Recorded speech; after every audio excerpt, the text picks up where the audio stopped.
जिंदगी जीना आसान नहीं होता, बिना संघर्ष के कोई महान नहीं होता। जब तक ना पड़े हथौड़ा की चोट, पत्थर भी भगवान नहीं होता। तो एक बार फिर से आपका स्वागत है एसके स्टडी जर्नी में। कल ही 11वीं से 13वीं जेपीएससी का रिजल्ट निकला है। सारे सफल अभ्यर्थियों को दिल से बहुत बहुत बधाई। तो चलिए शुरू करते हैं आज की वीडियो। आज की वीडियो में हम लोग देखेंगे क्लास 10 की साइंस की बहुत ही इंपॉर्टेंट क्वेश्चन को, जो अक्सर परीक्षा में पूछा जाता है।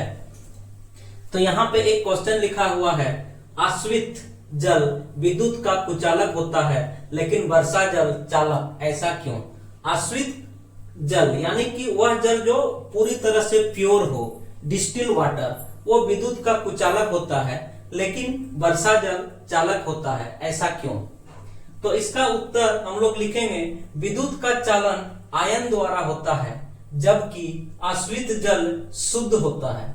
इसमें किसी प्रकार का आयन नहीं बनता है, इसलिए विद्युत का कुचालक होता है।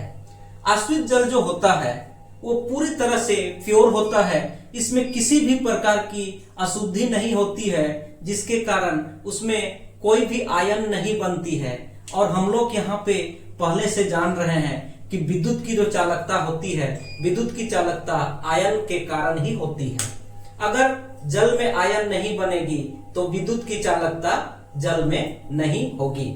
लेकिन वर्षा जल में थोड़ी मात्रा में अम्ल होते हैं, क्योंकि वायु में उपस्थित SO2 एवं NO2 वर्षा जल को अम्लीय बना देते हैं। ये अम्ल H+ आयन का उत्पादन करते हैं, जो विद्युत के चालन का कारण बनती है।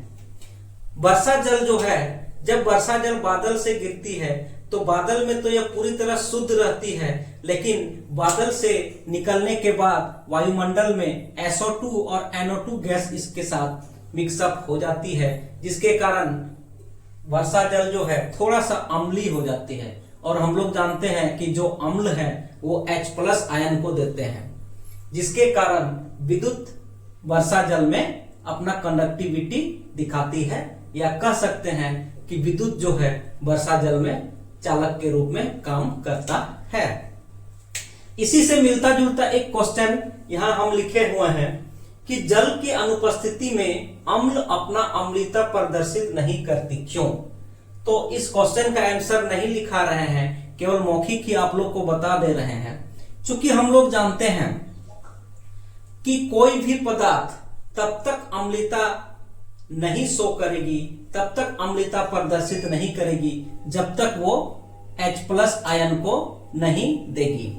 तो यहाँ पे क्वेश्चन में ही लिखा हुआ है कि जल की अनुपस्थिति में, तो अम्ल जो है जल की अनुपस्थिति में H+ आयन को नहीं दे पाती है, जिसके कारण कोई अम्लीय पदार्थ भी अपना अम्लीयता प्रदर्शित नहीं करती है। तो उम्मीद करते हैं ये दोनों क्वेश्चन का आंसर आप लोग को मिल गया होगा। फिर से हम लोग अगले वीडियो में एक नया क्वेश्चन को लेकर के आएंगे।